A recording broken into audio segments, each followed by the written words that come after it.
Hi everyone, it's Betsy with Easy Peasy, and I'm going to talk to you today about meal planning. I'll try and make this brief. Some tips I have for you, how we do the meal planning here, and how it's really been a time saver and helped with grocery bills, and mostly helped with me figuring out what to eat for dinner every night. So for me, it's not necessarily cooking that is what I don't like. I don't mind cooking. It's thinking of that day. I wake up, okay, what are we gonna have for dinner? Okay, what should we, we just had beef yesterday. Okay, well, we're gonna have chicken again. Well, these are the meals so I end up always using the same thing over and over again and not having a lot of variety. Also, there's times where I wanna use up stuff in my fridge and I forget about meals that the family likes because we haven't had them in a while. So this is what we do for meal planning. Here are my tips for easy peasy meal planning. I actually plan a month at a time. I don't do grocery shopping for a whole month. I do grocery shopping a week at a time, but I do have a plan for the whole month because it allows me to rotate more and to plan for when we have certain events. If I know I'm going to have a really busy day, or say we have like, the kids have their doctor checkups today, or we're all going to be at the dentist. Well, then I know I'm going to use a crock pot meal that day. And so it also helps with getting the groceries for the week. So 2 things that I use every month. The first one is a monthly calendar. I actually save one on Google Docs. I just created one myself that has, 7 across and 5 down, and change the title and change the numbers every month. You can easily just print one off if you do not use Google Docs or you don't want to save stuff on your computer. You can usually print one off or even just draw one on a piece of paper that has the days for the month and put the numbers in. So first thing we use is a calendar. Second thing I use is our go-to meals, and I will show you this here right now as I'm talking. I'll add it in. It's again is a Google Doc, and I went through, and I recommend this, I went through my big binder of recipes. I went through my All Recipes app and looked at what I had saved and what we really like. And so I knew the go-to meals, everybody in the family or most people in the family like them. And those are how I organize.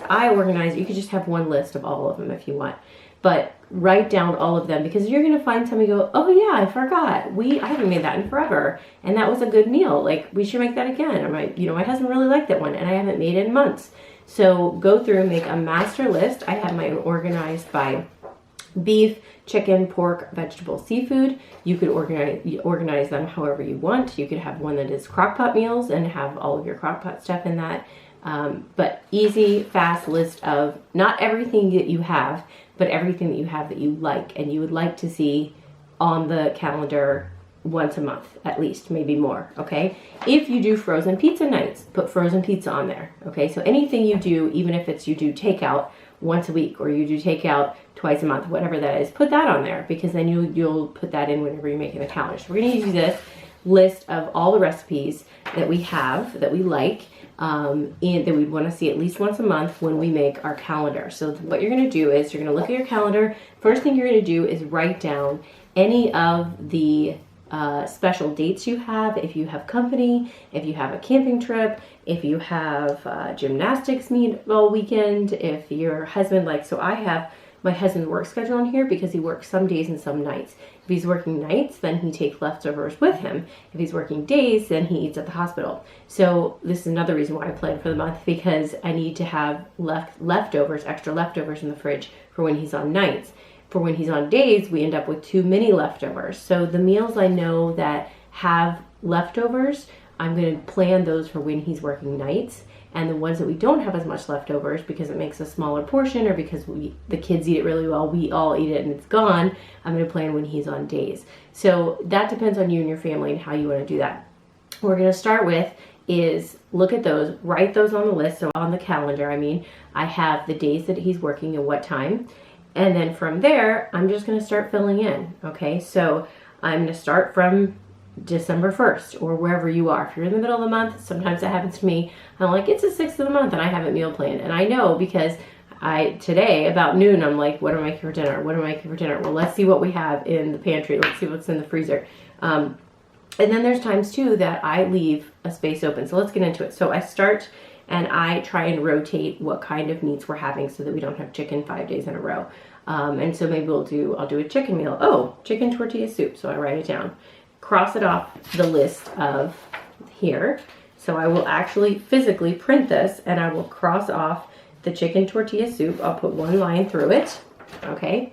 And I put a line through it, and then I'm going to rotate. Okay, so I did chicken on Tuesday. I'm gonna do pork. We're gonna do jambalaya on Wednesday. Thursday, we're gonna do hamburgers, and I cross off hamburgers. And as I go through, mark off each one as I use it. Okay, so then we're gonna have pizza, and then we're going to have vegetable lo mein, broccoli cheese soup, and I'm scratching them all off. Ham and potato soup, spaghetti, gumbo, as I fill in the calendar, okay?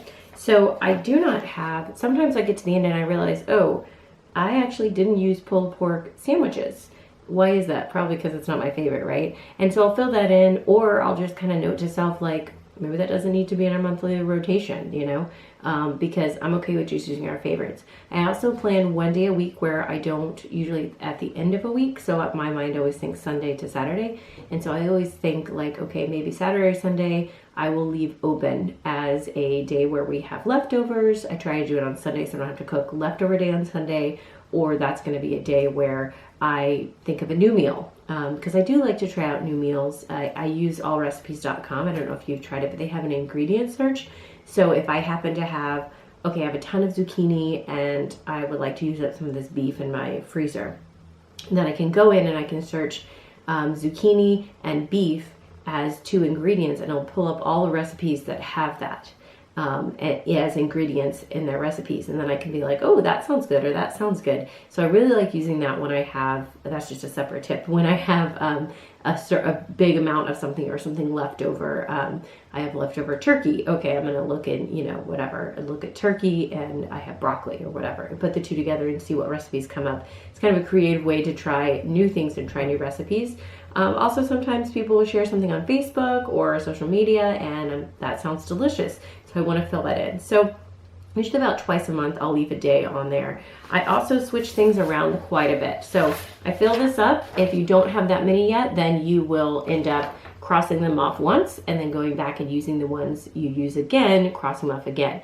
If you always do the same thing on a certain night, so we always have pizza on Fridays, or we always have tacos on Tuesday, put that on your calendar first before you start filling in the rest. So every Tuesday, Taco Tuesday for the month, and then start filling in off of your master list of recipes and filling them into the rest of the calendar, all right? So when you get to the end, you can always, I hang this on the fridge. It's nice for my husband to know what's coming up, although he rarely looks at it. But if he does, then he knows, oh, I'm going to work today and we're having pizza tonight. So probably not going to get pizza at the cafeteria at the hospital today because that's what we're having tonight. And so I switch things around quite a bit. I just planned it, and this week I had to switch some things around. We ended up having leftovers sooner than I thought, so I put leftovers on Sunday and I moved the pizza to Monday. Or we had a really cold day and I really wanted to make soup, so I took the soup that was later on in the week and I circled it, put an arrow, drew it back to, we're gonna have that on Monday instead because it was really cold on Monday, which is unusual around here, and then switch whatever there was to the later on in the week. So I like that it gives me something. I always have the freedom to change it. I think that's one thing people are worried about with meal planning. Well, what if I'm supposed to have chicken tonight and I really feel like having tacos? Well, then cross it off and put tacos. For me, the goal of meal planning is that I don't have to figure out every day what I'm going to cook tonight. I already wrote it down. I have a variety, so we're not having the same thing day after day or week after week. And it's a larger rotation than what comes to my mind because I always think of the same 5 things. So this way, I can have a bigger rotation for the whole month, and I have a plan. If I want to change it, I can change it. If we decide randomly, my husband says, hey, let's get takeout tonight. Sure, great. I'll just scoop this over and put it tomorrow. Okay, so you always have the freedom to change it, but for me, this helps a lot with having the whole month set out. It helps with, especially with my husband's work schedule. It helps with, like I said, if we are having a busy day, if we're traveling, if something comes up, to already have the plan, and that's one less thing I have to think about during the day. So I'm a planner and I love having it. So I hope it helps you. I hope you enjoyed these tips. Be sure to like and subscribe for more easy peasy things for kids and easy peasy things for parents. Have a great day. Bye.